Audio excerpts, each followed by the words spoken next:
విశ్వాసులు మరి ముఖ్యంగా ఈరోజు ఇక్కడ సమావేశమైన పుణ్య దంపతులకు ఈ శుభదినమున పునీత అన్నమ్మ జ్వాకీం దంపతుల మరియు వారి ముద్దు బిడ్డ మరియ తల్లి సకల పునీతుల తరపున శుభాకాంక్షలు మరియు శుభాశిష్యులు.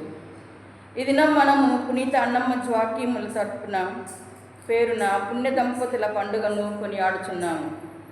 మేరీమాత తల్లిదండ్రుల పేర్లు బైబిల్లో ఎక్కడా కనిపించవు, కానీ అన్నమ్మ జ్వాకీము గారిని సమస్త మానవాళి గుర్తించదగ్గ ఆదర్శ దంపతులుగా చెప్పుకోవచ్చు. ఈ దంపతులు ఒక సామాన్య కుటుంబానికి చెందిన వారు. వారికి గొర్రెల మందలు ఉండేవి. వాటి ద్వారా వచ్చే ఆదాయంలో ఒక భాగం గుడికి, రెండవ భాగం పేదలకు, యాత్రికులకు మరియు మూడో భాగం వారి కుటుంబ ఖర్చులకు వాడుకునేవారు. ఆ కుటుంబం ఎంతో ఆనందంతో జీవించేవారు. కానీ ఆ అన్యోన్య దంపతులకు ఒకే ఒక లోటు మాత్రం ఉండేది, అదే సంతానం లేకపోవట. వివాహమై చాలా సంవత్సరములు అయినప్పటికీ వారికి సంతానం కలగలేదు. అయినా వారు దేవునిపై నమ్మకం పెట్టుకొని ప్రార్థనా జీవితాన్ని కొనసాగిస్తూ ఉండేవారు. ఆ రోజుల్లో యెరూషలేం దేవాలయ ప్రతిష్ఠ పండుగ ఘనంగా జరుగుతుండేది. ఆ పండుగ రోజున దేవాలయంలో అర్పణలు చేసేవారు. ప్రతి సంవత్సరం వలె జ్వాకీం గారు తెల్లని 2 గొర్రె పిల్లలను శుభ్రంగా కడిగి ఆలయంలో సమర్పించడానికి తీసుకొని వెళ్ళి వాటిని అర్పిస్తూ సంతానం కోసం ప్రార్థిస్తాడు. అప్పుడు దేవాలయ అర్చకుడు జ్వాకీం యొక్క అర్పణను తిరస్కరించి సంతానం లేనివారు శాపగ్రస్తులు, పాపాత్ములు, వారి అర్పణలు దేవునికి ప్రీతికరం కాదని దూషిస్తాడు. ఆ బాధతో జ్వాకీం గారు తన భార్యకు ఈ విషయం తెలిస్తే బాధపడుతుందని ఇంటికి వెళ్ళక బాధతో గొర్రెల మంద దగ్గరనే ఉంటూ బాధపడుతుండగా అన్నమ్మగారు జ్వాకీం గారు ఇంటికి రాలేదని, ఏమైందో అని, సంతానం లేక బాధపడుతున్నాడని పరిపరి విధాల బాధపడుతూ దేవుని ప్రార్థించుచుండెను. వారిరువురికి ఒకేసారి దూత ప్రత్యక్షమై యెరూషలేము బంగారు గుమ్మం దగ్గర కలవలసిందిగా తెలియజేసెను. వారు అక్కడ కలిసినప్పుడు దూత మరలా ప్రత్యక్షమై దేవుడు వారి ప్రార్థనలు ఆలకించి ఉన్నారని, వారికి ఒక ఆడబిడ్డ జన్మించునని, ఆమెకు మేరీ అని పేరు పెట్టమని, ఆమె ద్వారా దేవుడు అనేక గొప్ప కార్యములు చేయబోతున్నాడని, ఆమె నిష్కల్మషంగా పాపరహితంగా జన్మించునని, ఆమెను దేవాలయంలో కానుగా సమర్పించవలెనని తెలియజేసెను. వారు మహా ఆనందముతో ఇంటికి తిరిగి వచ్చిరి. దేవుని మాట ప్రకారము వారికి జన్మించిన బిడ్డను వారు తిరిగి దేవాలయంలో కానుకగా సమర్పించిరి. ఆమె దైవభీతితో వినయ వినమ్రత కలిగి దేవునికి ప్రీతికరంగా దైవ సన్నిధిలో పెరిగెను. ఆ తల్లి మేరీమాత, ఆమె ఆదర్శ తల్లిదండ్రులు పునీత అన్నమ్మ జ్వాకీం వారు పండగను బట్టి ఆదర్శ దంపతులు, ఆదర్శ తల్లిదండ్రులు ఈరోజు పండుగ రోజుగా అన్నమ్మ సభ సిస్టర్స్మైన మేము వారిని గౌరవించి సత్కరించడానికి ఆనందిస్తున్నాము. ఈరోజు దివ్య పూజా బలిలో ముఖ్యంగా మనకు తెలిసిన దంపతులందరి కోసం మరియు ఆదర్శ తల్లిదండ్రులందరి కోసం ప్రత్యేకంగా ప్రార్థించి దేవుని యొక్క కృపా అనుగ్రహాలు వారిపైన దేవుడు కురిపించాలని, వారి దాంపత్య జీవితంలో అన్యోన్యమైన ప్రేమ అనురాగాలు అనుభవించాలని, బిడ్డలను దైవభీతి, దైవ ప్రేమ, విశ్వాసము, భక్తి మార్గంలో పెంచాలని, వారి సంతానము వారికి తృప్తిని, సంతోషాన్ని పంచిపెట్టాలని, జీవితపు ఒడిదుడుకుల్లో వారికి దేవుడు ప్రశాంతతను దయచేయాలని మనం ఈరోజు వారందరి కోసం ప్రత్యేకంగా ప్రార్థించుదాం. దంపతులు వారి చేతుల్లోని కొవ్వొత్తుల్ని దేవునికి సమర్పించుచుండగా వారి కోసం ప్రార్థించుదాం.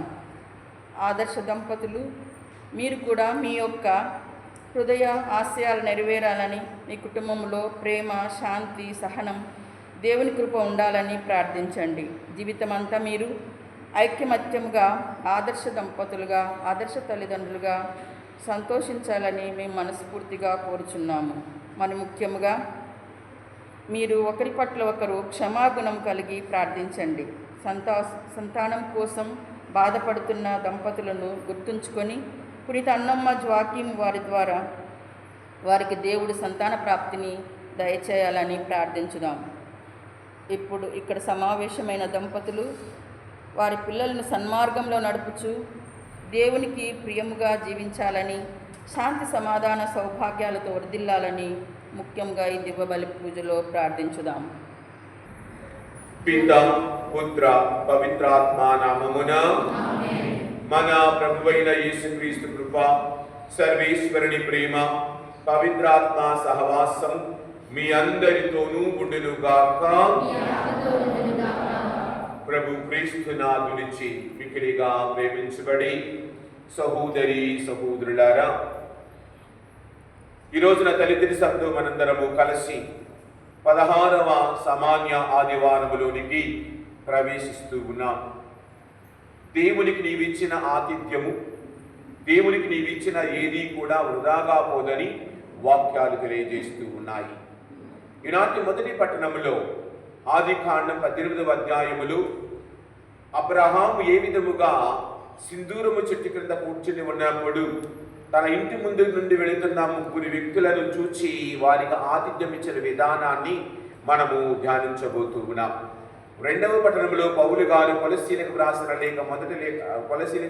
లేఖ మొదటి అధ్యాయములోని వచనములను 24 వినబోతూ ఉన్నాం.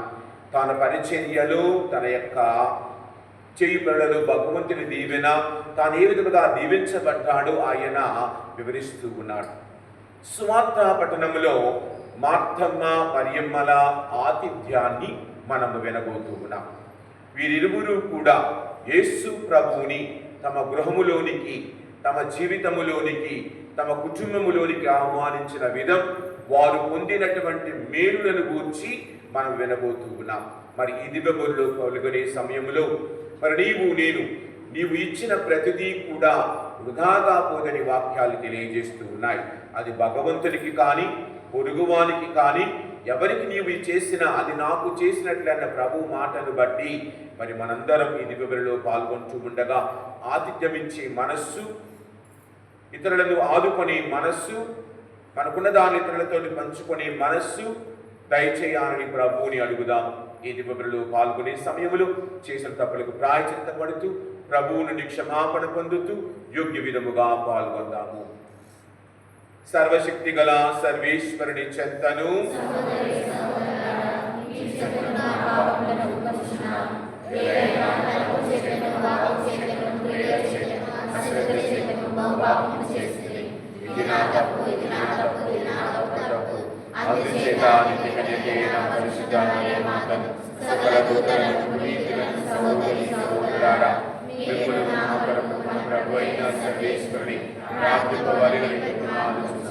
సర్వశక్తి గల సర్వేశ్వరుడు మనకు దయ చూపి మన పాపములను మన్నించి మనకు నిత్య జీవమును ప్రసాదించుదురుగాక. ప్రభువా దయ చూపుము, క్రీస్తువా దయ చూపుము, ప్రభువా దయ చూపుము.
క్రీస్తును అనుసరిస్తూ లోకంలో వెలుగైన క్రీస్తును జ్యోతిపరచడం ద్వారా మన మధ్యకు ఆహ్వానిద్దాం. ఇప్పుడు మన పూజ్య గురువులు మన Saint Mary's convent superior sister Teresendra దంపతుల తరపున పిల్లి దాసు మరియు బుజ్జి, యూత్ తరపున పృథ్వీ, పెద్దల తరపున ధ్యానసికామని ముందుకొచ్చి జ్యోతి ప్రజ్వలన చేయవలసిందిగా కోరుతున్నాము.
ప్రార్థించుదము.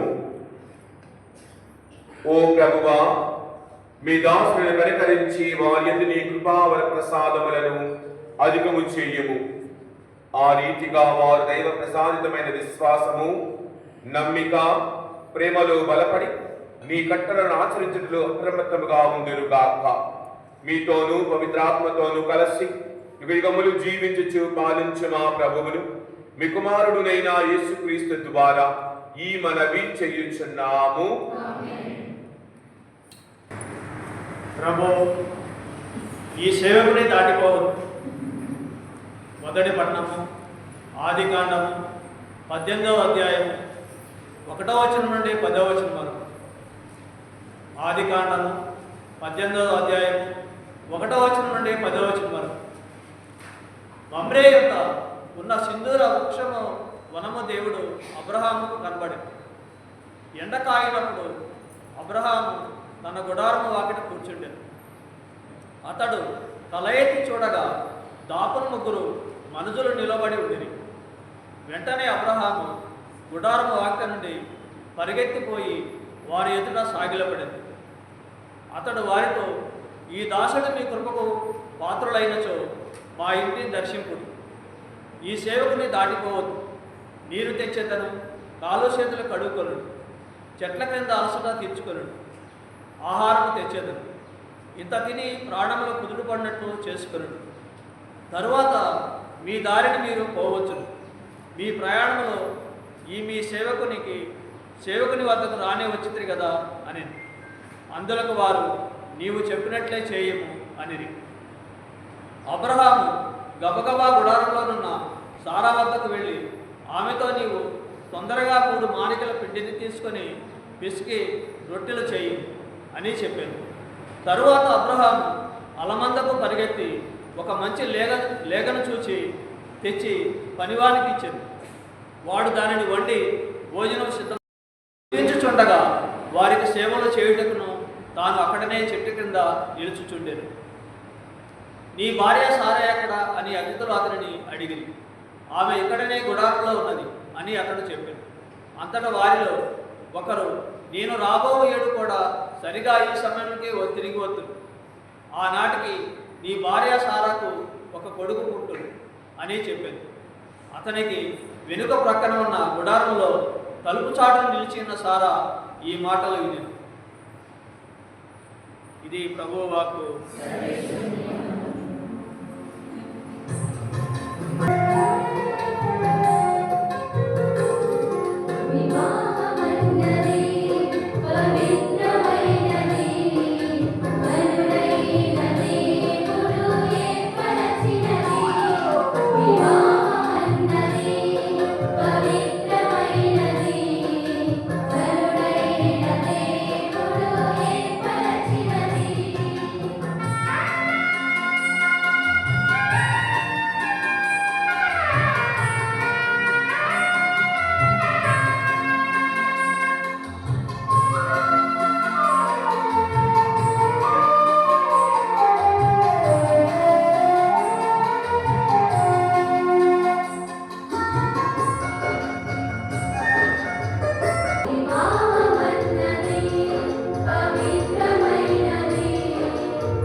పునీత పౌలు గారు కొలసీలకు రాసిన లేఖ.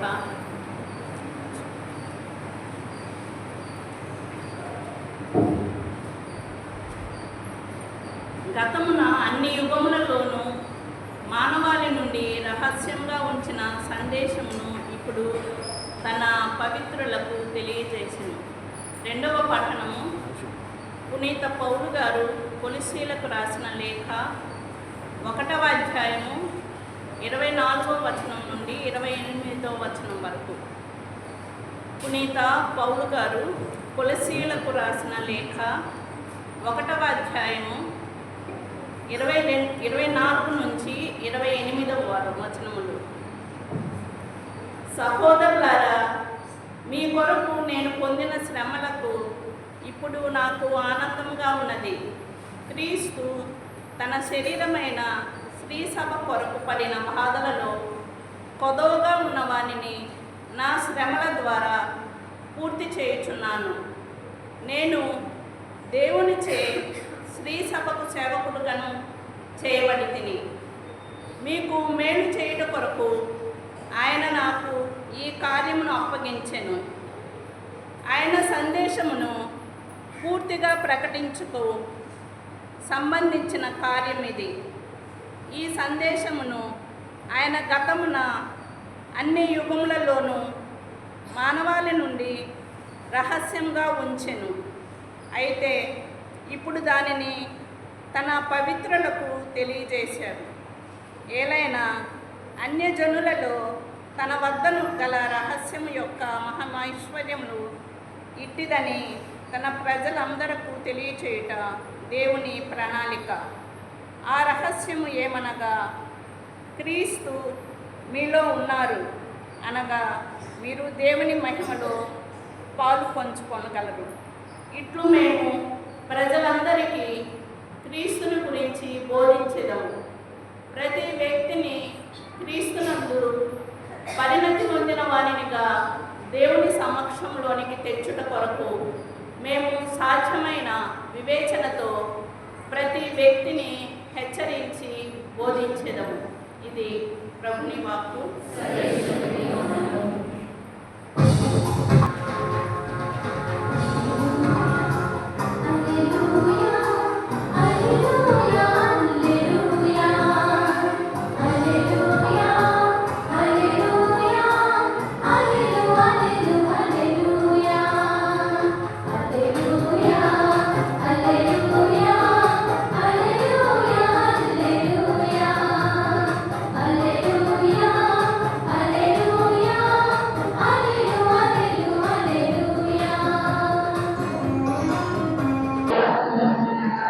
పునీత లూకా గారు వ్రాసిన పవిత్ర సువిశేషములోని భాగము.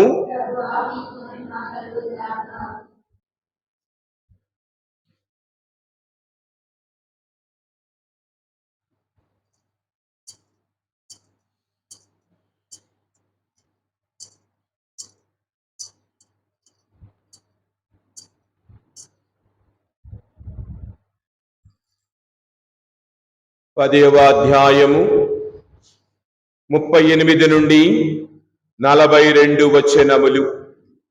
38 నుండి 42 వచనములు. వారు ప్రయాణము చేయుచుండగా యేసు ఒక గ్రామమునకు వచ్చెను. అచ్చట మార్తమ్మ అను ఒక స్త్రీ ఆయనను తన ఇంటికి ఆహ్వానించెను. ఆమెకు మరియమ్మ అను ఒక సోదరి కలదు. ఆమె ప్రభు పాదముల చెంత కూర్చుండి ఆయన బోధనలను వినుచుండెను.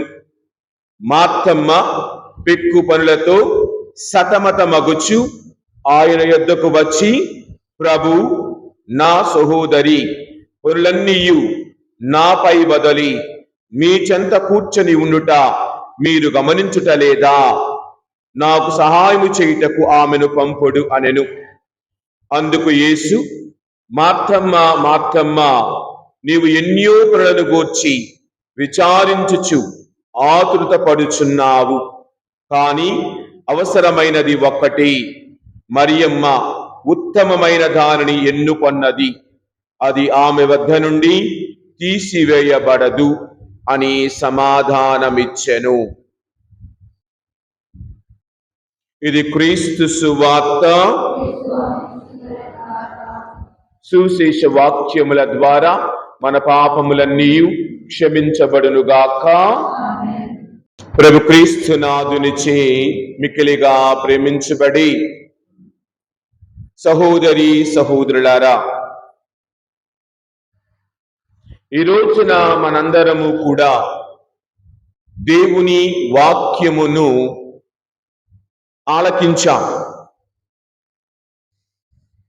ఆలకించిన దానిలోని అంతరార్థాన్ని ఈ రోజున ప్రభు మనకు ఇవ్వబోతున్న మాటలను ఆలకించి మనస్సును దయచేయమని అడుగుదాం. మనందరిని ఆయన దీవించాలని ఈ 16వ ఆదివారపు వాక్యములోని దాగి ఉన్న రహస్యము నా జీవితానికి ఏమి నేర్పిస్తూ ఉన్నదో కూడా తెలియచేయమని మనందరము ఆ ప్రభువుని సంపూర్ణమైన మనసులతో అడుగుదాం. ఈ రోజున మనము మొదటి పఠనాన్ని, సువార్త పఠనాన్ని ఆలకించినప్పుడు విన్నాము కదా, ఏమని మనకు వాక్యాలు తెలియజేస్తూ ఉన్న అన్నీ కూడా ఆతిథ్యము. అబ్రహాము ఆ ముగ్గురు మనుషులకు ఆతిథ్యముని ఇచ్చాడు.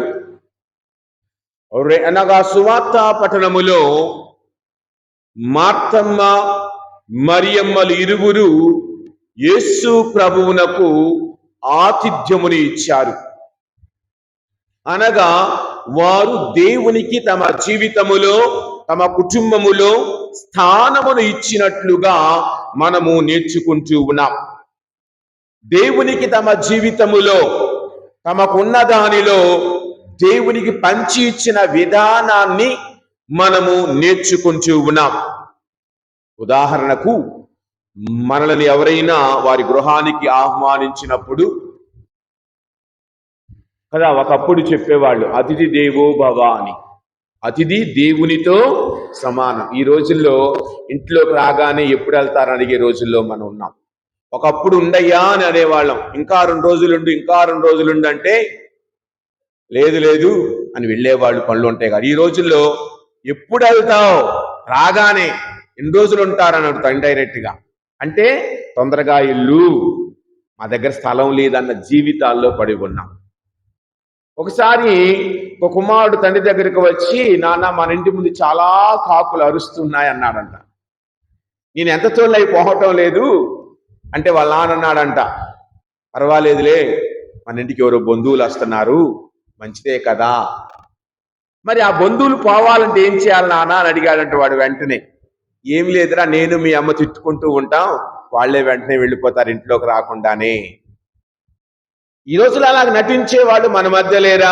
ఎవరన్నా వస్తూ ఉంటే వాళ్ళు రాకూడదు అంటానికి వీళ్ళతో లేనిపోని తగాదాలు సృష్టించి ఇద్దరి మధ్య ఏదో ఉన్నట్లు నటించి ఎవరిని కూడా అనగా సంబంధీకులతో బంధువులతో దూరంగా ఉండే మనుషులు మన మధ్య ఈ రోజుల్లో చాలా ఉన్నారు. లేకపోతే మనము అంతా కూడా మా ఇంటికి వస్తే ఏం తెస్తావు, మీ ఇంటికి వస్తే ఏమి ఇస్తావు అన్న రీతిగా మనము ఈరోజు నేటి సమాజములో జీవిస్తూ ఉన్నాం.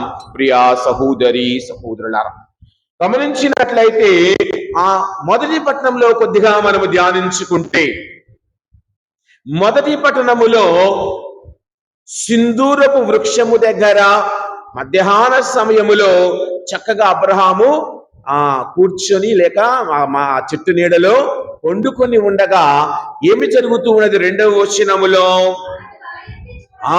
తల ఎత్తి చూడగా దాపున 3 మనుషులు ఆయనకు కనిపించారు. తల ఎత్తి చూడగా అన్న మాటని ఇక్కడ మనము చూస్తూ ఉన్నాం.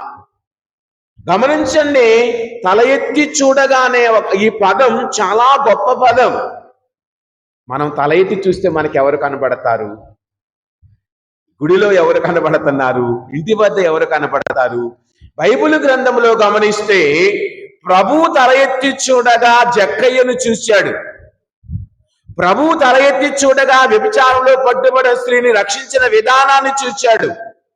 మరి ప్రభువు నీ వైపు తల ఎత్తి చూడగా నీ జీవితంలో ఏమి చూస్తూ ఉన్నాడు? ప్రభువు తల ఎత్తి చూడగా అని అనుకుంటే దానికి బదులుగా నీవు తల ఎత్తి చూడగా ఎవరిని నీ జీవితంలో చూస్తూ ఉన్నావు?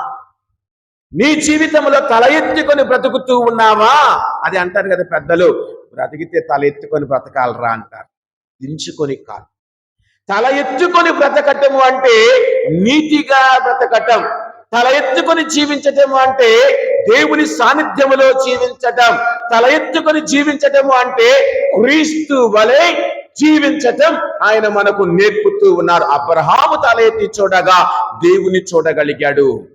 మరి నీ జీవితములో, నీ కుటుంబములో తల ఎత్తుకొని చూడగా ఎవరిని నీవు చూస్తూ ఉన్నావు? ఈ రోజున ఎవరి వైపు నీ దృష్టి ఉన్నది? పేతురు తల ఎత్తి చూడగా మొదట ప్రభువునే చూశాడు. కానీ తన చుట్టూ ప్రక్కల ఉన్న గాలిని చూడగానే భయపడిపోయి మునిగిపోయాడు. మరి నీవు కూడా మొదటిలో తల ఎత్తుకొని ప్రభువుని చూచి నడిచినా ఈ నేటి సమాజములో, నేటి మన చుట్టూ ఉన్న క్షణభంగురమైన ఆనందాలకు లోనై నీ జీవితాన్ని పాడు చేసుకుంటూ ఉన్నావా?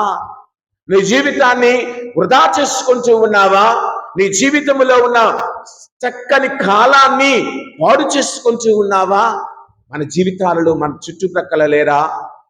మన యొక్క కుటుంబాల్లో కూడా లేరా?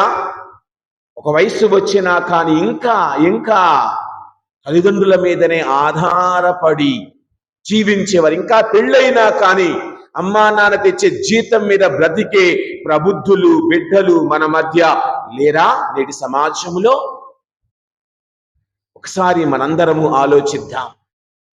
పని చేయాలంటే బద్ధకం, పని చేయాలంటే ఒళ్ళు బరువు, పని చేయాలంటే నామోషి, నేనా మొయ్యాల్సిందా నా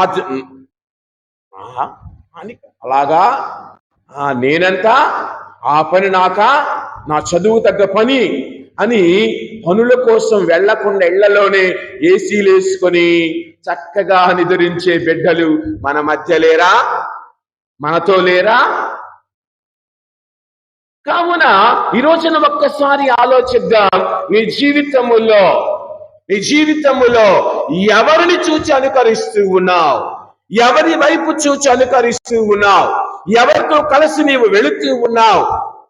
అబ్రహాం పిలువగానే దేవునితో నడిచి వెళ్ళిపోయాడు. అబ్రహాము దేవుని చూశాడు, నడిచి వెళ్ళిపోయాడు. దేవునితో నడిచి వచ్చేసాడు తన గృహాన్ని వదలి.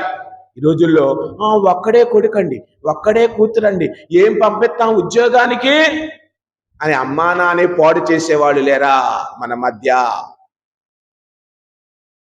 ఏదోలే వాడు బ్రతుకు లేదు, మా కళ్ళ ముందుంటే అదొక ఆశ, మా కళ్ళ ముందుంటే అదొక ఆశ అంట. ఏంటి నువ్వు పోయిన తర్వాత వాడి పరిస్థితి ఏంటి?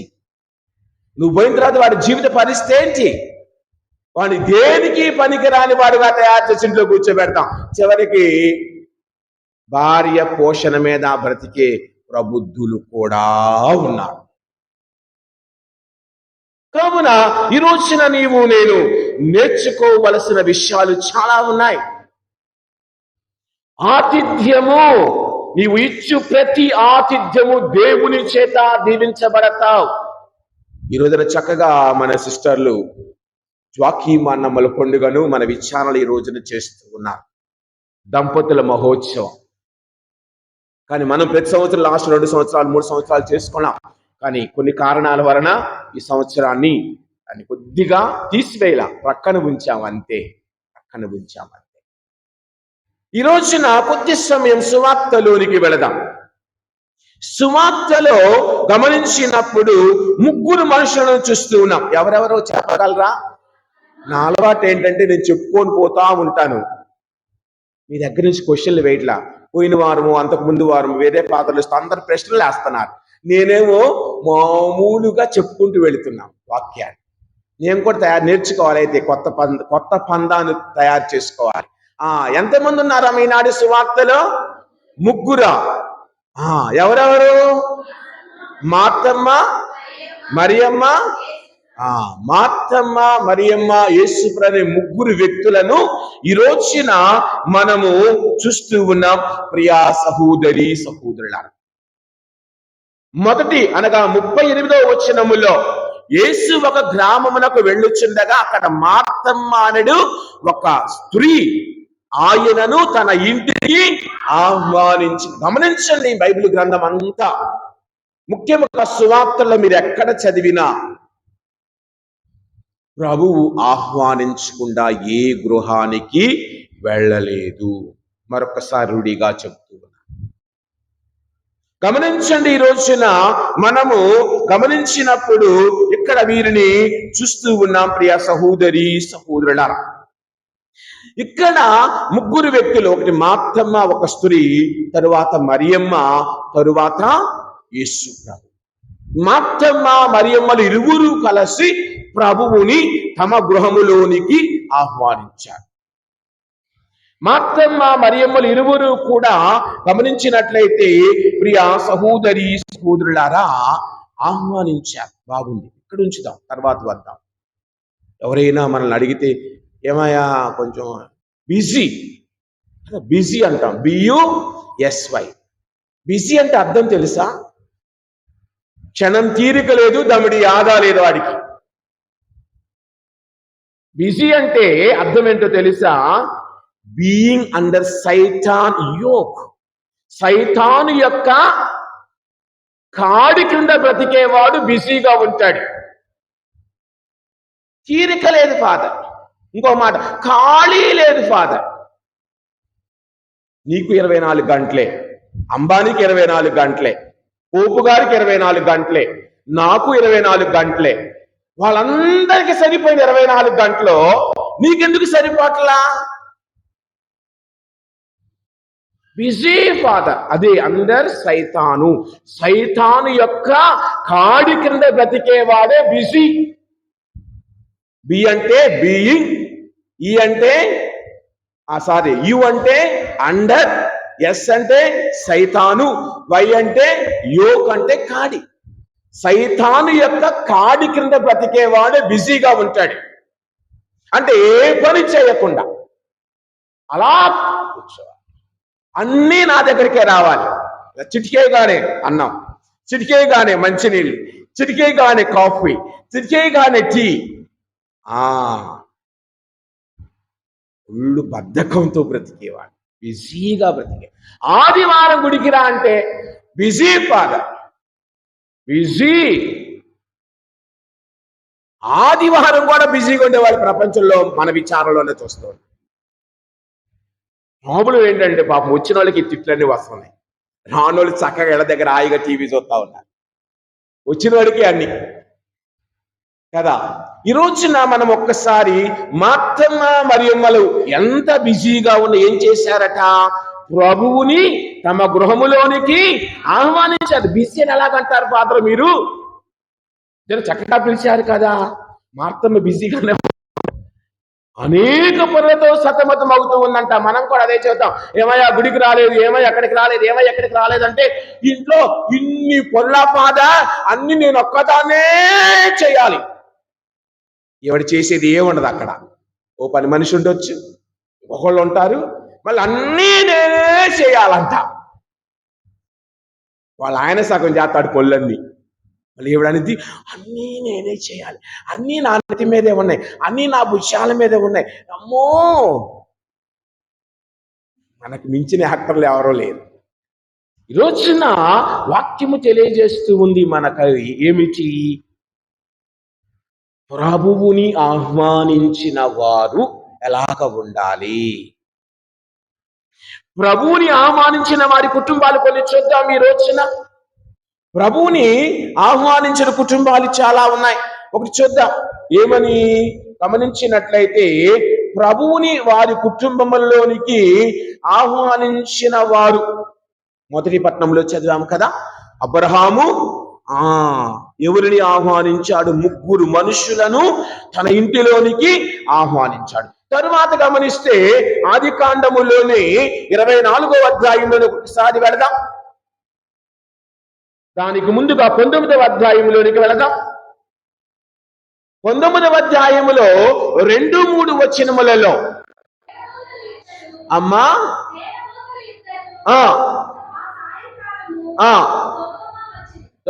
సోదోము గొమొర్రా పట్టణాలకు 2 దేవదూతలు వచ్చారట.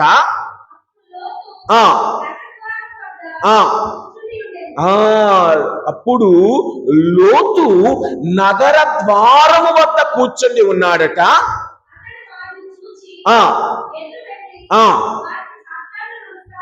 చేసి అయ్యలారా,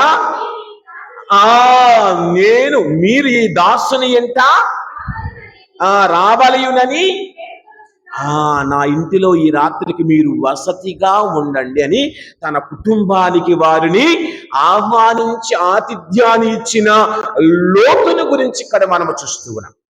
గమనించండి. తరువాత 24వ అధ్యాయములో ఏమి చూస్తూ ఉన్నాం? 15వ వచనము నుండి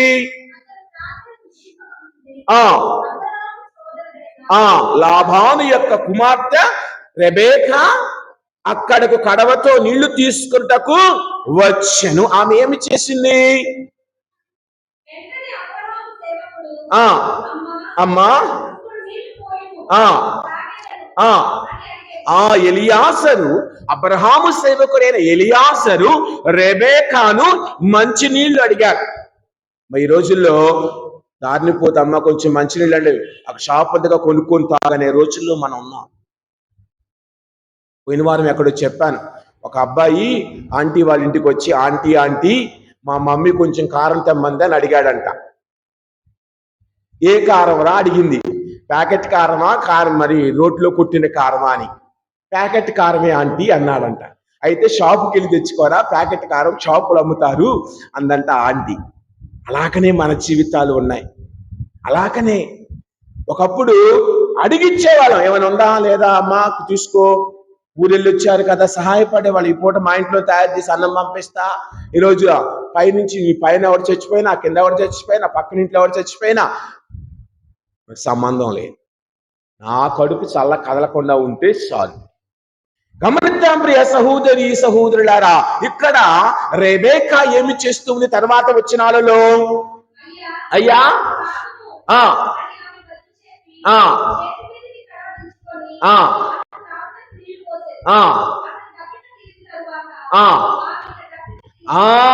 ఆమె అతనికి నీళ్లు ఇచ్చిన తర్వాత ఏమంటూ ఉంది?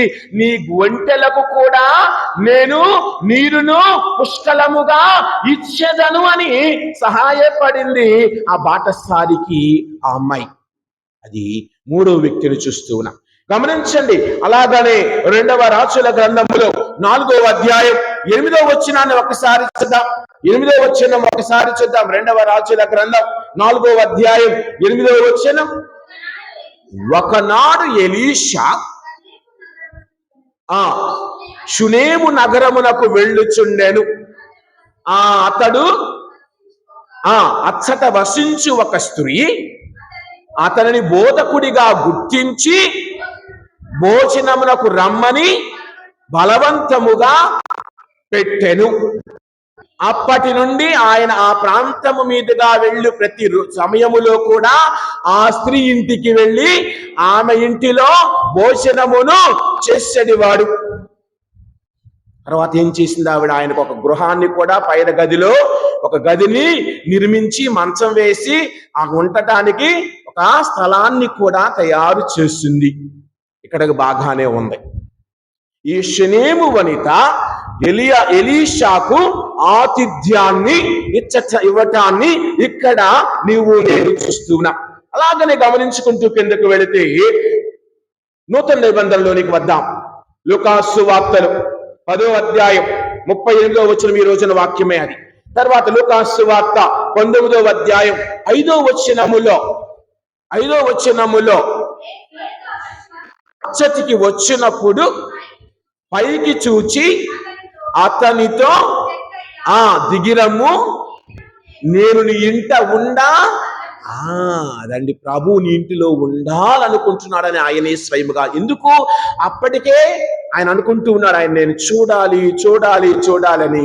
చూసిన తర్వాత ప్రభు ఏమండి, నేను నీ ఇంటిలో ఉండా తలంచాను అని ఆతిథ్యము నాకు ఇవ్వు, నేను అతిథిగా రావాలనుకుంటున్నాను అని అంటూ ఉన్నాడు. అలాగనే అపోస్తల కార్యాలు 16వ అధ్యాయం 15వ వచనం లేక 14వ వచనం, ముందు 14వ వచనం చదువుదాం.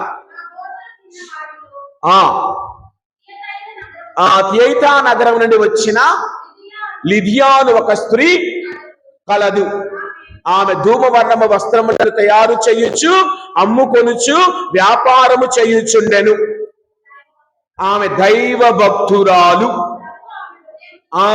ప్రభు ఆమె హృదయమును తెరిపించి పౌలు బోధనలు సావధానముగా ఆలకించినట్లు చేసెను. తర్వాత వచనం, ఆమెయు ఆమె ఇంటి వారును ఆమె బంధుమిత్రాదులను అందరూ కూడా జ్ఞానస్థానమును పొందిరి. తర్వాత ఆమె ఏమంటూ ఉంది? అయితే మీరు మా ఇంటికి వచ్చి మా ఇంటిలో ఉండాల్సిందే. నేను ప్రతిజ్ఞ చేస్తుంది, నేనే గనక ఫలానా వాళ్ళనైతే ఇది జరగాలంటాం కదా, అలాగనే అయ్యా నా విశ్వాసం గట్టిదైతే, నేను నిజంగా జ్ఞానస్థానం పొందిన బిడ్డనైతే, నాలో జీవము, నాలో దేవుని యొక్క ప్రణాళిక ఉంటే, మీరు నా గృహమునకు వచ్చి నా ఆతిథ్యమును నా ఇంటిలో ఉండవలసినదిగా మేము కోరుచున్నానని పౌలు గారిని అతని మిగతా సభ్యులందరినీ ఆ స్త్రీ ఆహ్వానించటాన్ని ఇక్కడ మనము చూస్తూ ఉన్నాం. తర్వాత గమనించినప్పుడు అదే అధ్యాయములో 38వ వచనం, 33వ వచనం, 34వ వచనం,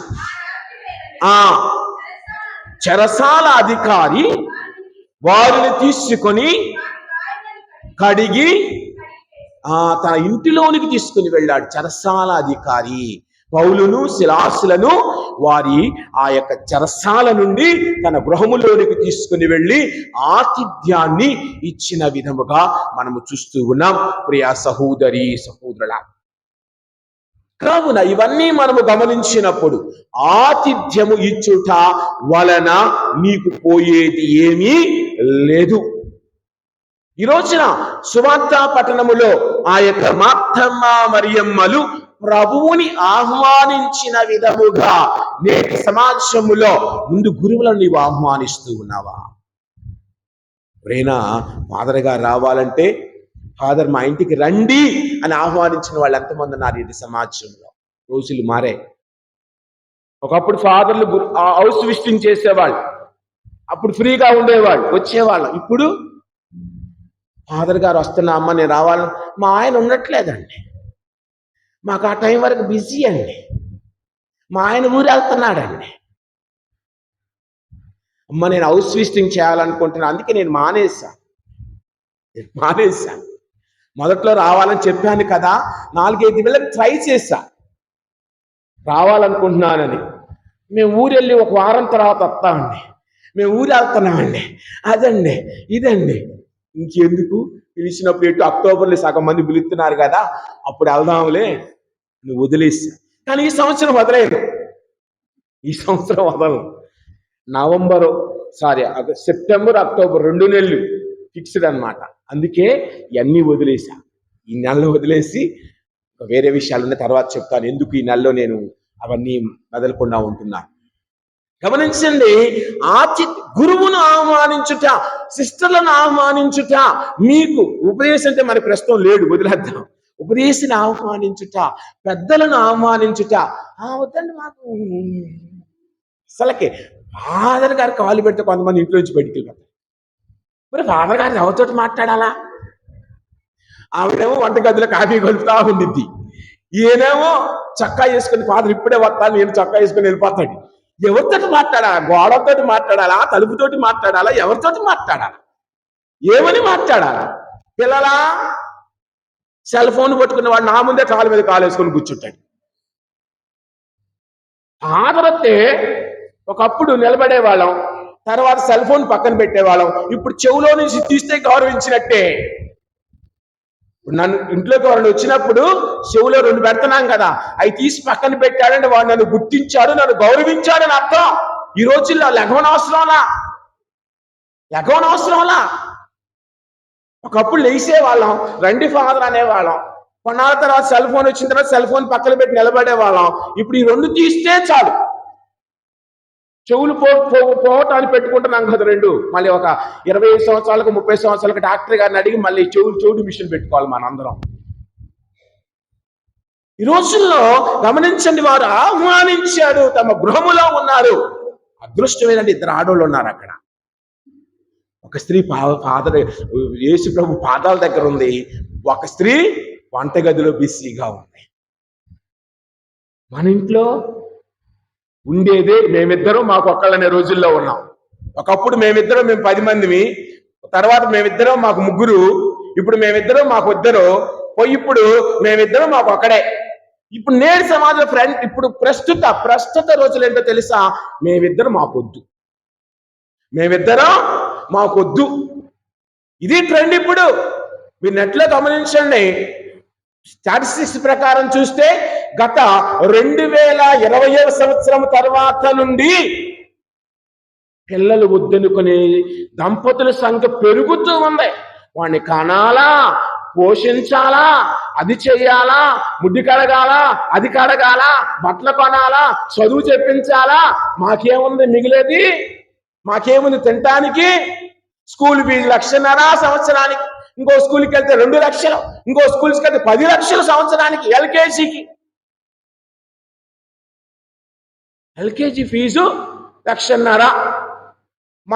మన ఇబ్రహీంపట్నంలో కొన్ని స్కూళ్ళల్లో, మన స్కూళ్ళు కాదులే అమ్మ, ఎవరు అనుకోవద్దు, మళ్ళీ ఫీల్ అవుతారు మన స్కూల్లా అని. ఉన్నాయి 1,00,000 ఫీజుతో కట్టించి చదివించాలి, అది ఓన్లీ ట్యూషన్ ఫీజే. దీనికైతే డబ్బులు ఉంటాయి, ఇంట్లో అవసరాలకి వాడుకుందాం. గమనించండి, ఈ రోజున మరి దేవునికి ఆతిథ్యము ఇచ్చిన కుటుంబాలను చూశాం కదా. మరి ఆ ఆతిథ్యము స్వీకరించిన తరువాత వారు పొందిన కృపలను నీవు గమనించావా? వారు పొందిన వరాలను నీవు గమనించావా? వారు పొందినటువంటి ఆ యొక్క, గమనించండి, హెబ్రీయులకు రాసిన లేఖ 13వ అధ్యాయం 2వ వచనం, హెబ్రీయులకు రాయబడిన లేఖ 13వ అధ్యాయం 2వ వచనం.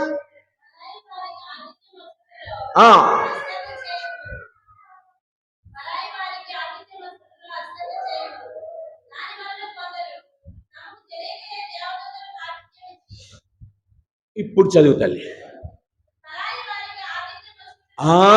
పరాయి వారికి ఆతిథ్యము వసగుటలో అశ్రద్ధ చేయకుము, దాని వలన కొందరు తెలియకయే దేవదూతలకు ఆతిథ్యమును ఇచ్చిరి అని అబ్రహాము గురించి ఇక్కడ ఆయన మాట్లాడుతూ ఉన్నాడు.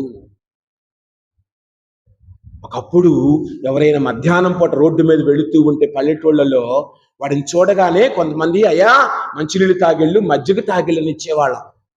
ఈరోజు సొలసి పడిపోతే సెల్ ఫోన్లో రికార్డ్ చేసే వాళ్ళమే కానీ అట్లీస్ట్ హాస్పిటల్ వరకైనా 108 బుక్ చేసే బ్రతుకుల్లో మనలేము. అప్పుడు పడిపోతే ఆటోని ఏదో పిలిపించి మనం అందులో ఉండి అక్కడ చెప్పొచ్చాం. అయ్యో నాకెందుకు ఈ బిజినెస్, అయ్యో నాకొద్దులే అని మనల్ని మనం దూరం చేసుకునే బ్రతుకుల్లో ఉన్నాం.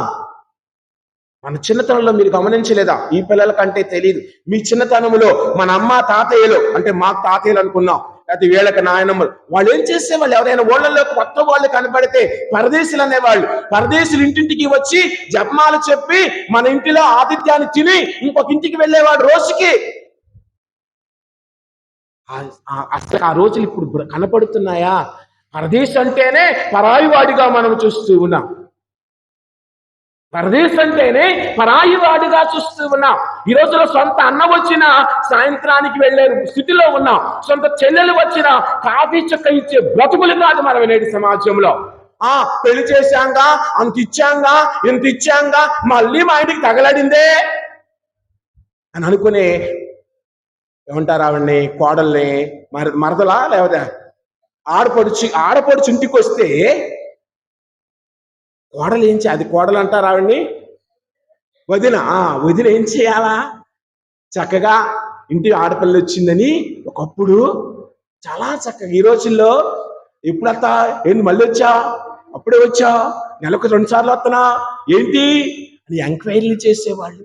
ఏం తీసుకెళ్ళిద్ది వాళ్ళ నాన్న దగ్గర నుంచి? అత్తామామలు బ్రతుకుంటే పర్వాలా, వాళ్ళు పొయ్యారంటే ఇంకా ఆయన మీదకి సాయంత్రం నుంచి రాచి వచ్చేయటమే జీవితంలో. గమనించండి, ఇక్కడ ఏమంటూ ఉన్నది? ఆతిథ్యము, పరాయి వారికి ఆతిథ్యము ఇచ్చుటలో నీవు వెనుకాడవద్దు, సహాయము చేయుటలో వెనుకాడవద్దు. వారికి తెలియకయే దేవదూతలకు వారు ఆతిథ్యమును ఇచ్చి దేవుని దీవెలను పొందారు అని అంటూ ఉన్నారు. తర్వాత వచనాన్ని గమనిస్తే మనము చూచినట్లయితే ఆదికాండం 18వ అధ్యాయం 9వ వచనంలోనికి ఒకసారి వెళదాం. 9వ వచనం, వాళ్ళు ఏమంటూ ఉన్నది? ఆతిథ్యాన్ని తీసుకున్న తర్వాత ఆ ముగ్గురులో ఒక వ్యక్తి, నీ భార్య సారాయి ఎక్కడా అని అడగగా ఆమె వెనుక గుడారంలో ఉన్నదని అబ్రహాము చెప్పినప్పుడు ఆయన ఏమంటూ ఉన్నాడు?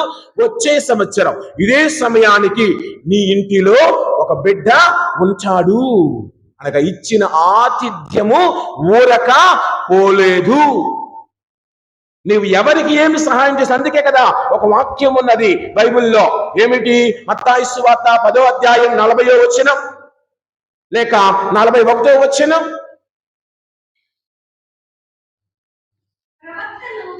ప్రవక్తగా గుర్తించి ప్రవక్త బహుమానమును పొందుతాడని వాక్యం. నీతిమంతునిగా గుర్తించినచో నీతిమంతుని బహుమానమును తప్పక నీవు పొందుదవు. తర్వాత నా శిష్యుడని గుర్తెరిగి ఈ చిన్నవారలకు గుక్కెడు మంచి నీరు నీవు ఇచ్చినచో నీ యొక్క బహుమానము వృధాగా పోదు, పోగొట్టుకొనవు.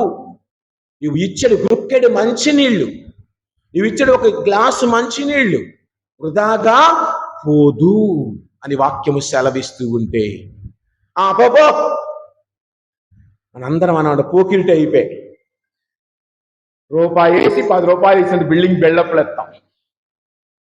ఈస్టర్ చేసుకో, క్రిస్మస్ చేసుకో, దసరా చేసుకో, దీపావళి చేసుకో. ఒకసారి చెప్పినట్టున్నాను, మనము ఏమి చేసినా ఫ్రీగా చేయమండి. ఏం చేసినా, దానం చేసినా కూడా ఫ్రీగా చేయం. ఎందుకో తెలుసా? దానము దేవునికి ఇష్టమైన బహుమతి కదా. నా పాపాలు మన్నిస్తాడని మనం వేస్తూ ఉన్నాం, నన్ను దీవిస్తాడని దానం చేస్తూ ఉన్నామే, కానీ నాకు ఏమీ వద్దయ్యా అని మంచి మనసుతో దానం చేసే వాళ్ళం ఎంతమంది ఈ రోజుల్లో? నీవు అమ్మయ్యా రూపాయి వేసా, సరే 10 రూపాయలు వేసా, ఏగానమ్మయ్యా దేవుడికి అనుకునేవాళ్ళు లేరు. లాగేసి నీకేసా అనుకునేవాళ్ళు ఉన్నాం. కావున గమనించండి, ఇక్కడ ఆమె గర్భము ఫలించని వాక్యము సెలవిస్తూ ఉంది. తర్వాత గమనిస్తే ఆయన అదే 19వ అధ్యాయములు అదే పుస్తకములో 10వ వచనం ఒక్కసారి చూద్దాం. కానీ 18 లోపల ఉన్న చదువుతాలి కరెక్టే 19:10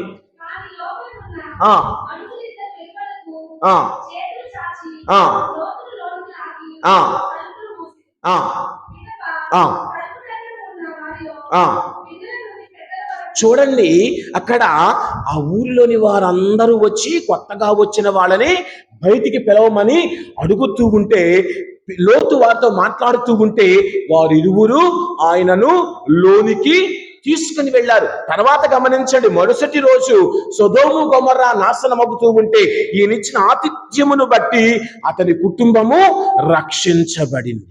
లోతు కుటుంబము మాత్రమే సొదొమ గొమొర్రా పట్టణము నుండి రక్షించబడింది. కారణం లోతు ఇచ్చిన ఆతిథ్యమును బట్టి. తర్వాత గమనిస్తూ ముందుకు వెళితే 24వ అధ్యాయం 43-44 వచనాలు ఒకసారి చూద్దాం. ఆ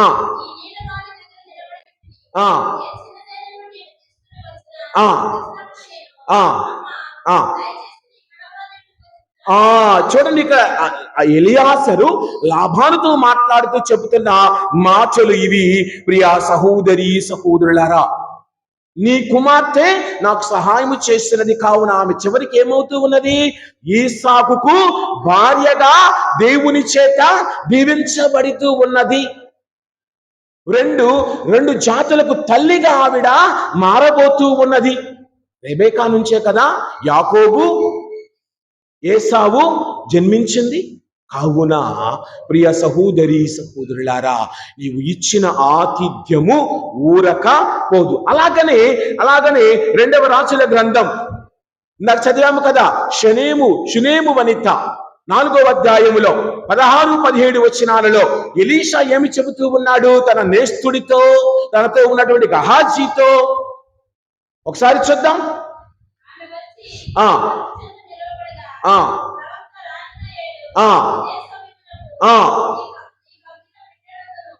నీవు కౌగిట బిడ్డ ఉండును. గమనించండి, ఆ షునేము వనిత ఇచ్చిన ఆతిథ్యము వలన ఆమెకు తిరిగి దేవుడు గర్భఫలాన్ని ఇస్తూ ఉన్నాడు. ఇక్కడ మనము చూస్తూ ఉన్నాం.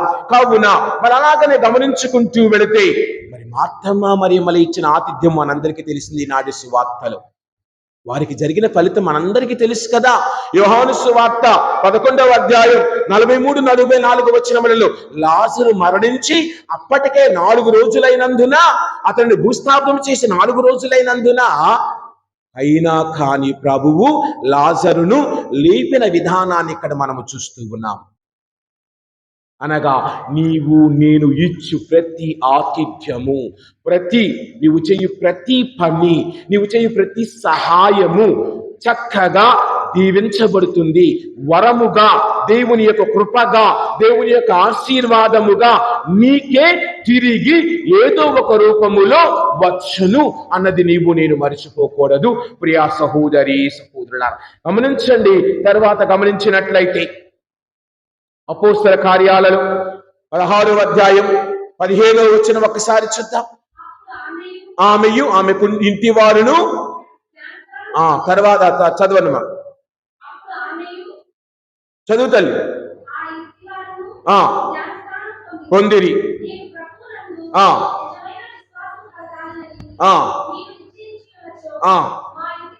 వచ్చి అని ఆమె అడుగుతూ ఉంది. 16వ వచనం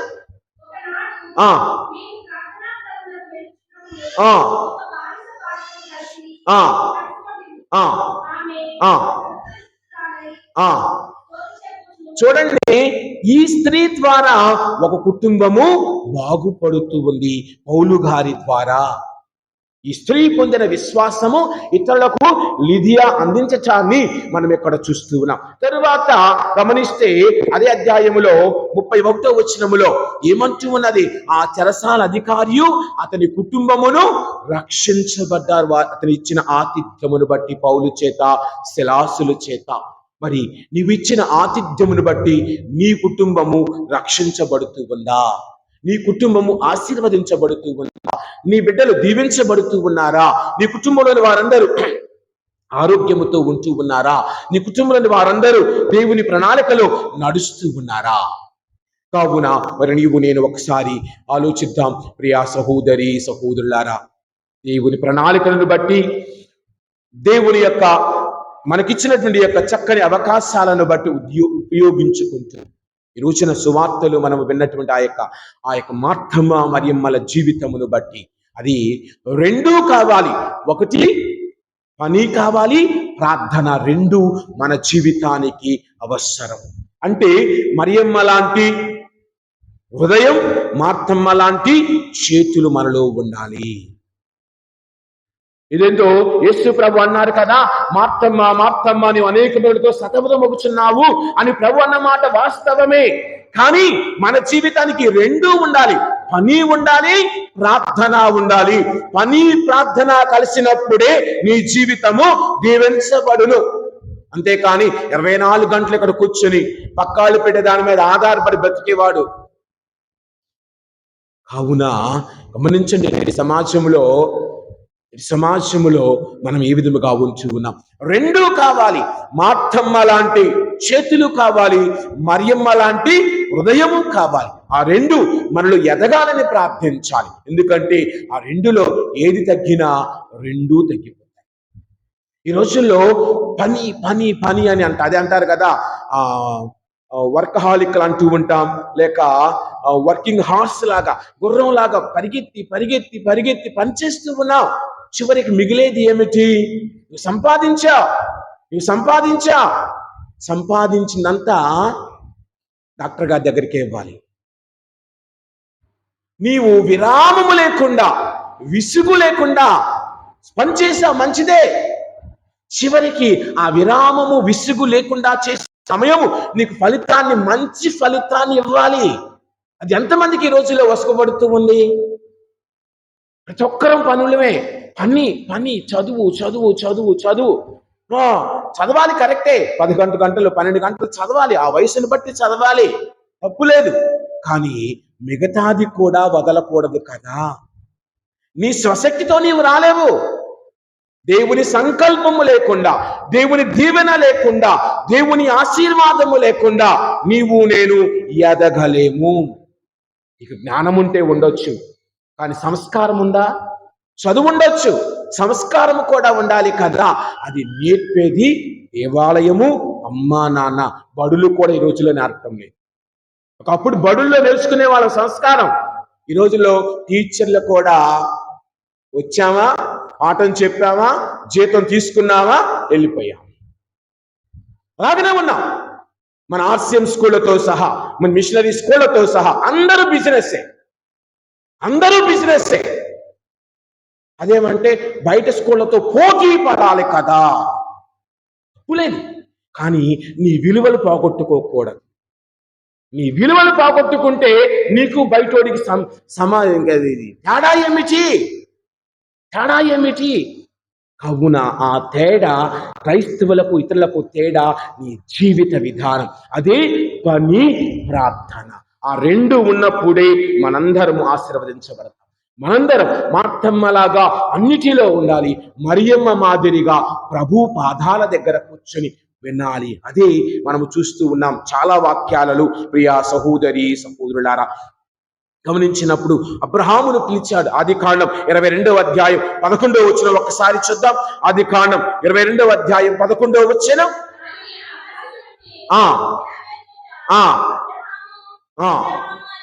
అబ్రహాము 2 సార్లు పిలుస్తూ ఉంది. ఇక్కడ ప్రభు మార్తమ్మ అని 2 సార్లు పిలుస్తున్నారు. 2 సార్లు పిలుచుట దేవుని యొక్క ఆప్యాయతకు, దేవుని యొక్క కృపకు, దేవుని యొక్క దయకు, దేవుని మీద మనకున్నటువంటి ప్రేమకు గుర్తు, వాత్సల్యానికి గుర్తు.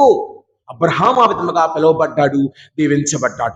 మోషే కూడా గమనించినప్పుడు, లేక యాకోబు 46వ అధ్యాయం, ఆదికాండం 46వ అధ్యాయం 2వ వచనములో, 46వ అధ్యాయం 2వ వచనం, యాకోబు యాకోబు అని పిలిచాను.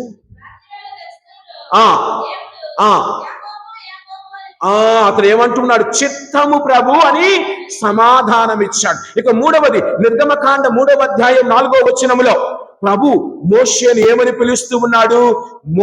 మోషే అని పిలవగా అతడు చిత్తము ప్రభు అంటే మహాజాతికి నాయకుడిగా మారుతూ ఉన్నాడు. గమనించినప్పుడు తర్వాత అదే మొదటి సమూయేలు గ్రంథం 3వ అధ్యాయం 10వ వచనములో సమూయేలు దేవాలయంలో నిద్రించి ఉండగా యావే దేవుడు పిలిచాడు, సమూయేలు అని పిలిచాడు. అలాగని మనం గమనిస్తే అపోస్తల కార్యాలు 9వ అధ్యాయం 4వ వచనంలో దమస్కు వెళ్ళుచు ఉన్న సౌలును యేసు ప్రభు పిలిచాడు. సౌలు సౌలు. పిలిచిన ప్రతి బిడ్డ దీవించబడ్డాడు. మరి నీ కుటుంబము పిలువబడ్డ కుటుంబం, నీ కుటుంబము దేవుని చేత ఎన్నిక చేయబడ్డ కుటుంబం, నీ కుటుంబము దేవుని ఆశీర్వాదాలకు నిలయమైన కుటుంబం. మరి వీరి మాదిరిగా నీ కుటుంబం వృద్ధి చెందాలి అంటే నీవు కూడా దేవునికి తగిన సమయాన్ని ఇచ్చే బిడ్డలుగా ఉండటానికి మనందరం ప్రయత్నించాలి. కావున ఆయన మనందరిని దీవించాలని ఈ దివ్య బలిలో మనందరం ప్రార్థన చేసుకుందాం. అందరం లేచి నిలబడి మన విశ్వాసాన్ని ప్రకటించుకుందాం. పరలోకమును భూలోకమును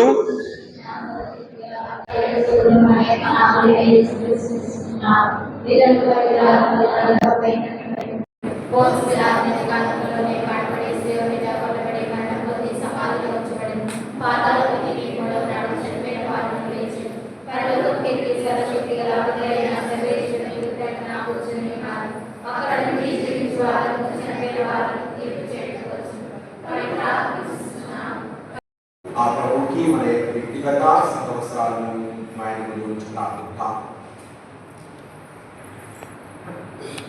ప్రియ సహోదరి సహోదరులారా, అబ్రహాము సారా దంపతులు ప్రభువుని తమ ఇంటికి ఆహ్వానించినట్లుగానే పరలోకమందున్న మా పిత తండ్రి, మీ మరణ పునరుత్థానముల పునాదులపై తల్లి మరియమ్మ గారి ప్రోత్సాహముతో సకల అపోస్తుల వాక్య ప్రకటన ద్వారా ఏర్పడిన ప్రేమకు నిలయమైన వ్యవస్థ మన తిరుసభ.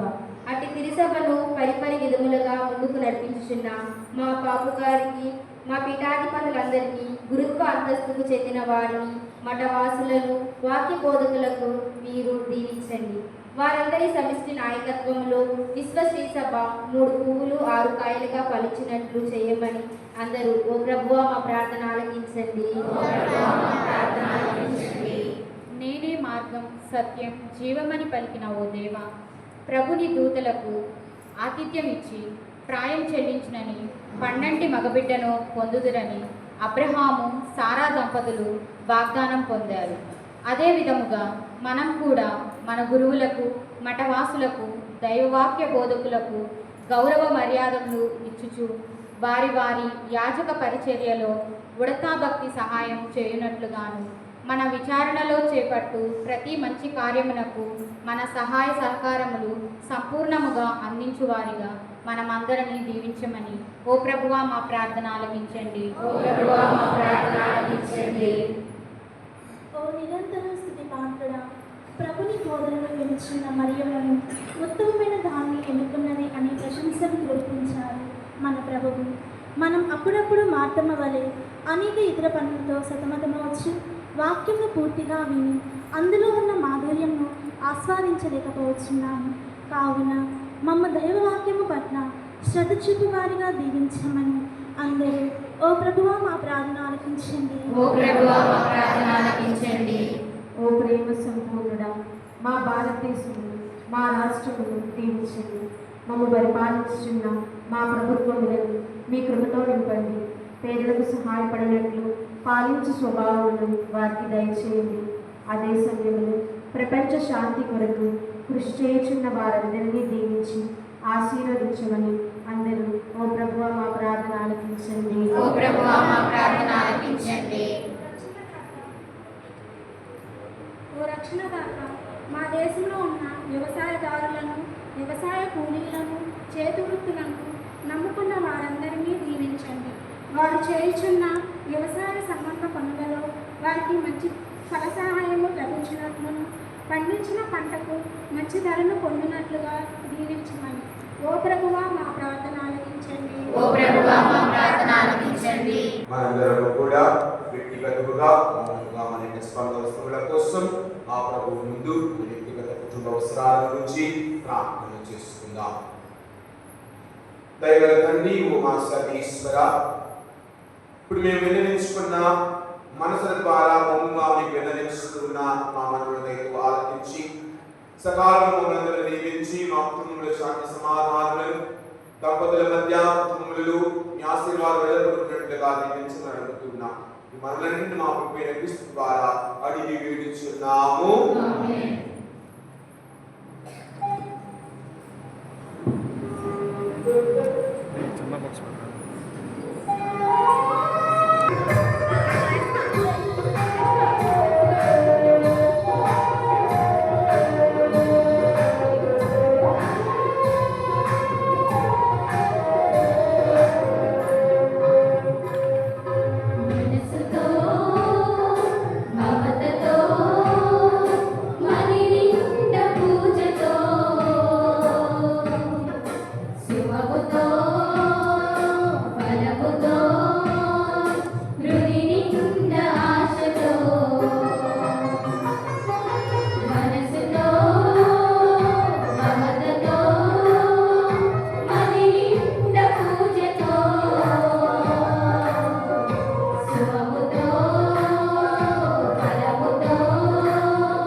సహోదరి సహోదరులారా, మీరు నేను కలిసి అర్పించి సర్వశక్తి గల సర్వేశ్వరుని అంగీకారమునట్టు ప్రార్థించుదము.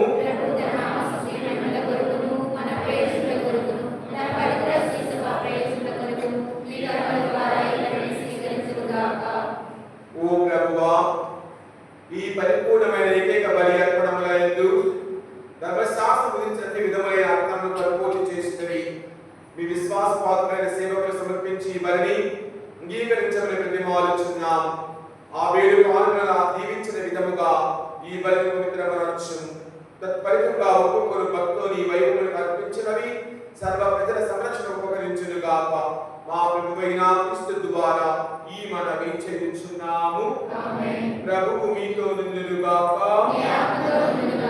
మీ మనస్సులను ఉన్నతమునకు త్రిప్పండి.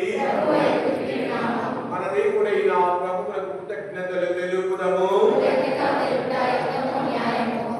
ప్రభువైన దేవా, పావన పిత, సర్వశక్తి కలిగించే సర్వేశ్వర, మేము ఎల్లప్పుడూ ఎచ్చోటను మీ కృతజ్ఞతా వందనములు చెల్లించుట యుక్తము, న్యాయము, ధర్మము, రక్షణదాయకము. ఎందుకనా మీరు లోకమును ఎంతగానో ప్రేమించి కనికరంతో మాకు రక్షకుని ప్రసాదించుదురి. పాపమైన అన్ని విషయములలోనూ ఆయన నామలే జీవించినట్లు చిత్తగించుదురి. ఈ విధముగా మీ కుమారుని యందు మీరు ప్రేమించిన దానిని మా యందు ప్రేమింపదలంచుదురి. మా విధేయత వలన ఆత్మ కట్టుకొని మేము పోగొట్టుకున్న అనుగ్రహములను మీ కుమారుని విధేయత ద్వారా మాకు మరలా పొందగలుగుచున్నాం. కావున దూతల ప్రీతుల వ్రతములతో ఏకమై ఆనందంతో ప్రస్తుతి చేయుట ఎట్లనగా పరాధిపతియైన సర్వేశ్వరుడు పవిత్రుడు, పవిత్రుడు, పవిత్రుడు, పరలోకమును భూలోకమును నిండినవాడు మహోన్నతమున హోశానా. ప్రభు నామమున వేంచేవారు ధన్యులు. మహోన్నతమున హోశానా.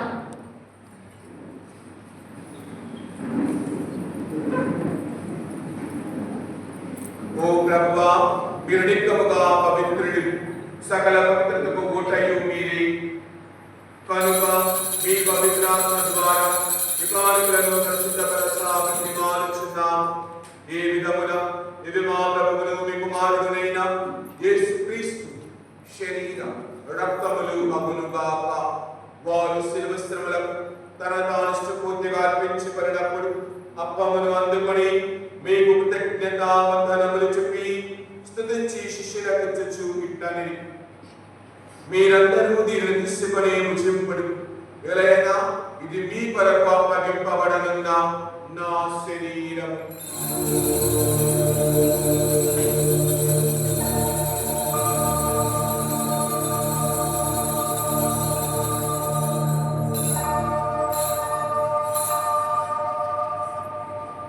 ఆ విధముగానే భోజనానంతరం పాత్రమును అందుకొని మరలా మీకు కృతజ్ఞతావందనములు చెప్పి స్తుతించి శిష్యులకు ఇచ్చుచు ఇట్లని, మీరందరూ దీనిని తీసుకొని దీని నుండి పానము చేయుడు. ఎలయనా ఇది నూతన నిత్య నిబంధన యొక్క నా రక్తపు పాత్రము. ఇది మీ కొరకును అనేకుల కొరకు పాప పరిహారములకై ధారపోయబడును. దీనిని నా జ్ఞాపకార్థము చేయుడు.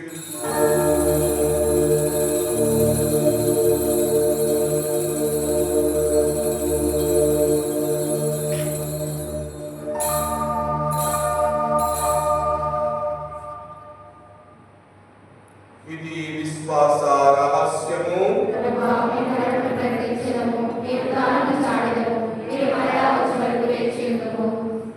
కనుక తండ్రి, క్రీస్తు మరణమును ఉద్ధానమును స్మరించుచు జీవమస్కయ్య అప్పమును రక్షణ పాత్రమును మీకు సమర్పించుచున్నాం.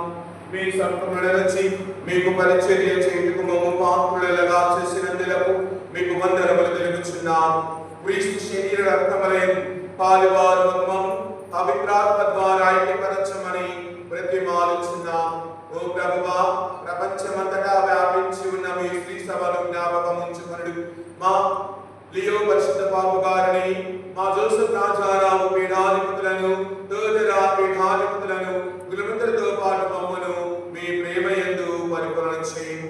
ముఖ్యముగా ప్రభువా, ఈ దేవుళ్ళలో పాల్గొంటున్న బిడ్డలను, కుటుంబములను ఆశీర్వదించమని అడుగుతూ ఉన్నాం. ఈ రోజున ప్రభువా, ప్రత్యేకముగా మా ప్రార్థనలు పోయిన వారందరినీ పేరు పేరున మీకు అర్పించుకొని ప్రార్థిస్తున్నాం. పేర జనరావు స్వరూపరానికి చేరిపోయిన మా సహోదరి సహోదరులను మీ కనికరములు చనిపోయిన వారందరినీ జ్ఞాపకం ఉంచుకొనుము. వారిని విధివ ప్రకాశంలోనికి చేర్చుకొనుము. మా అందరిపై దయ చూపి దేవుని కన్య తల్లియకు మరియమాతతోను, ఆమె పవిత్ర భర్తయకు పరిశుద్ధ జోజప్ప గారితోను, పునీత అపోస్తలులతోను, ఆదిని మీకు సేవ చేసిన పుణ్యాత్ములందరితోను మా నిత్య జీవములో భాగమును దయచేయము. వారిని కలిసి మేము మీ కుమారుడు యేసుక్రీస్తు ద్వారా మేము స్తుతించి మహిమపరచుదాము. క్రీస్తు ద్వారా, క్రీస్తుతో, క్రీస్తునందు సర్వశక్తి గల సర్వేశ్వర ఉల్లాసంతో ఏకమైనట్లు మీకు శ్రీగములు గౌరవమైన కలుగును గాక. మన ప్రభువు క్రీస్తు భగవానుడు నేర్పిన విధముగా మనమందరము భక్తితో పరలోక ప్రార్థన జపించుకుందాం.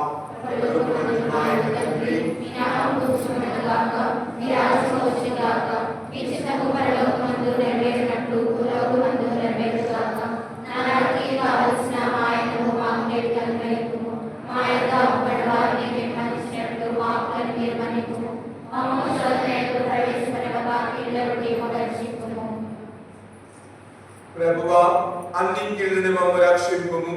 మా ఈ రోజులలో మాకు శాంతిని ప్రసాదింపుము. మీ దయానుగ్రహం వలన మేము పాపం నుండి విముక్తులమై అన్ని కథల నుండి సర్వదా కాపాడుము. మేము మోక్షానందములు మా రక్షకుడైన యేసుక్రీస్తు ఆగమమును నిరీక్షించుచుందుము.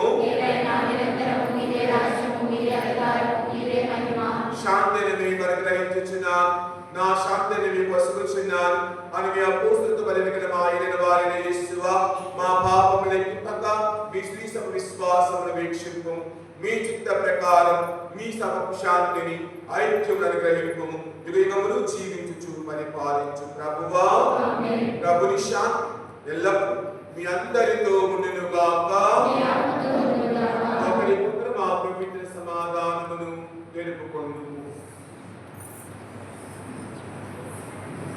సర్వేశ్వరుని గొర్రెపిల్ల లోక పాపములను పరిహరించు ప్రభువా మాకు దయ చూపుము. సర్వేశ్వరుని గొర్రెపిల్ల లోక పాపములను పరిహరించు ప్రభువా మాకు దయ చూపుము. సర్వేశ్వరుని గొర్రెపిల్ల లోక పాపములను పరిహరించు ప్రభువా మాకు శాంతిని దయచేయుము.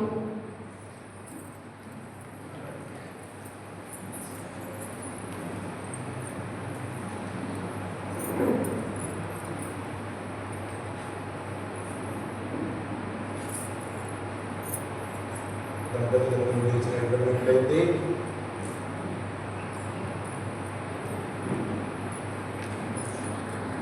అందరూ మీ రైట్ హ్యాండ్ పట్టుకోండి. ప్రమాణాల రూపీకరణ. సర్వ సృష్టికర్త సర్వోన్నతమైన ప్రభువా, వివాహం అన్నిటిలో ఘనమైనది. దేవుడు జతపరిచిన వారిని మానవుడు వేర్పడరా అని సెలవిచ్చిన మా పరిశుద్ధుడైన తండ్రి నీకు స్తోత్రము. ప్రభువా, వివాహం అనే పవిత్ర దివ్య సంస్కారముల ద్వారా మమ్మల్ని భార్యాభర్తలుగా జతపరచి దీవించినందులకు గాను మీకు వందనములు. తండ్రి, వివాహ సమయమున కష్టములోను సుఖములోను వ్యాధిలోను బాధలలోను సౌఖ్యములలోను నష్టములలోను దారిద్ర్యంలోను ఒకరికి ఒకరు ప్రామాణికముగా ఉంటూ మరణానంతరం వరకు కలిసి ఉంటామని ప్రమాణం చేసి ఉన్నాము.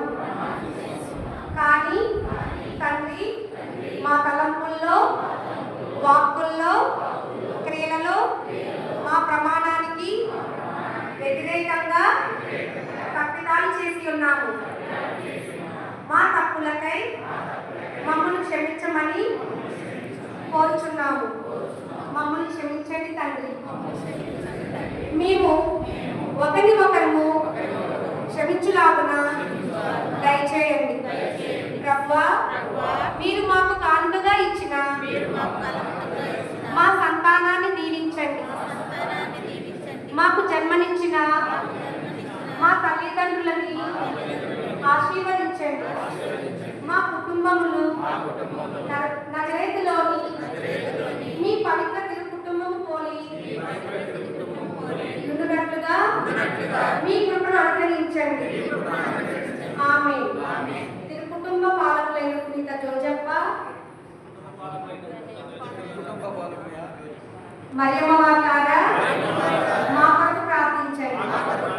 తిరు కుటుంబ పాలకులైన పునీత జోజప్ప, మరియమ్మ వార్లారా మా కొరకు ప్రార్థించండి. తిరు కుటుంబ పాలకులైన పునీత జోజప్ప, మరియమ్మ వార్లారా మా కొరకు ప్రార్థించండి. అన్యోన్య దాంపత్య ఆదర్శులైన పునీత జ్వాగ్యము, అన్నమ్మలారా మా కొరకు ప్రార్థించండి. అన్యోన్య దాంపత్య ఆదర్శులైన పునీత జ్వాగ్యము, అన్నమ్మలారా మా కొరకు ప్రార్థించండి.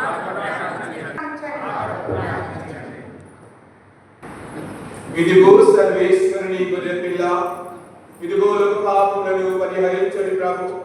ఈ గొర్రెపిల్ల విందుగా మార్చబడిన మనమందరము కూడా ధన్యులము.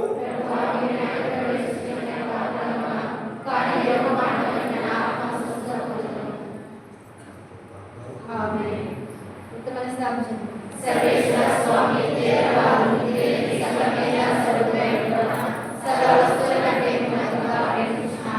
మీకు నా పాపముల చేత ద్రోహం చేసినందువలన మహా మనస్తాపడుచున్నాను స్వామి, మహా దుఃఖపడుచున్నాను స్వామి, మహా మనస్తాపడుచున్నాను స్వామి.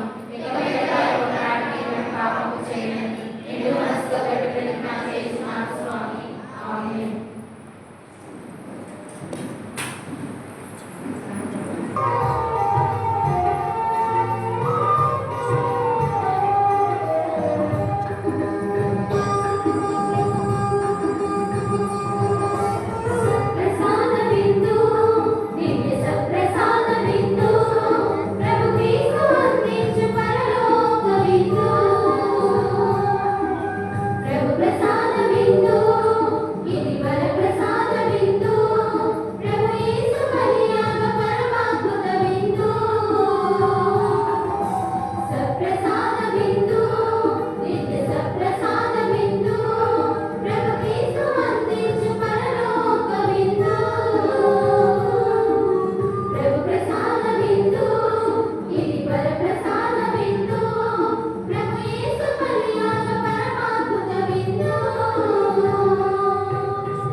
విందు లోక పాపములు పరిహరించే శిలువ విందు మనతో నిత్యం నివసించే ఇమ్మానుయేలు విందు లోక పాపములు పరిహరించే శిలువ విందు మనతో నిత్యం నివసించే ఇమ్మానుయేలు విందు జయమునరారే ప్రియమునరారే విందులోన పాల్గొనరారే జయమునరారే ప్రియమునరా విందులోన పాల్గొనరారే దివ్య సత్ప్రసాద విందు ప్రభు క్రీస్తు అందించు పరలోక విందు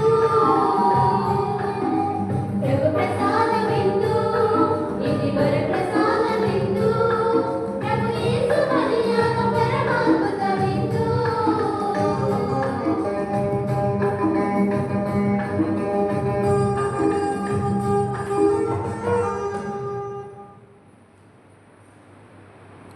పునీతన్యేశ్వర చేసింది క్రీస్తుని ఆత్మమా క్రీస్తుని శరీరమా క్రీస్తుని రక్తమా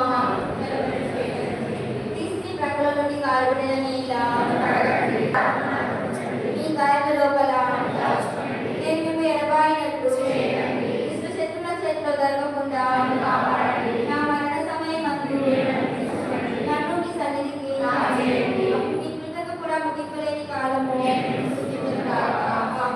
పరిపూర్ణ పలుకుదల జపము మహాభద్రుడైన మన యేసు దాసురాలైన నేను దేవుడారి సముఖములో మోకాళ్ళ మీద నిలిచి సాష్టాంగపడి నా చేతులను నా కాళ్ళకి తొలిచినారు నా ఇంటిని ఇచ్చినారు అని దేవుడారి ఎదుట పూర్వకాలమందు దావీదు చేతి దగ్గర వచ్చిన దానిని నేను జ్ఞాపకపరుచుకొని దేవుని యొక్క ఎదురాటను మిక్కిలి భక్తి పట్టుదలతోను దుఃఖముతోను నా అంతరంగమును విచారించి తలను చేయడానికి సమయమందు దృఢమైన విశ్వాసం నమ్మిక దయప్రేమల సుఖాలను నా పాపం నిజమైన మనస్తాపము వారి దిద్దులో మిక్కిలి దృఢమైన ప్రతిజ్ఞ నా హృదయమందు ముద్రింపజేయగలుగుకోవాలని నా మంచి చేసుకో దేవుడు వారిని నా ఆత్మీయమైన ఆకాంక్షతో ప్రతిమారి ప్రార్థించున్నాను ఆమేన్.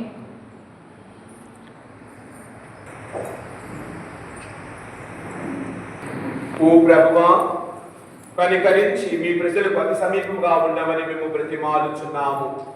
స్వర్గపు ఆహారంతో సంతృప్తి చెందిన మేము మా ఆది పాప దుస్థితిని విస్మరించి నూతన జీవితంలో జీవించగలిగినట్లు ఈ కృపను మాకు అనుగ్రహింపుము. మా ప్రభువైన క్రీస్తు ద్వారా ఈ మనవి చేయుచున్నాము. ప్రభువు మీతో నుండుగాక. సర్వశక్తిగల సర్వేశ్వరుడు పిత పుత్ర పవిత్రాత్మ త్రేకదేవుడు సదా దీవించి కాచి కాపాడుదురుగాక. సమాధానముతో వెళ్ళి క్రీస్తు ప్రేమలో సేవలో జీవించుదము.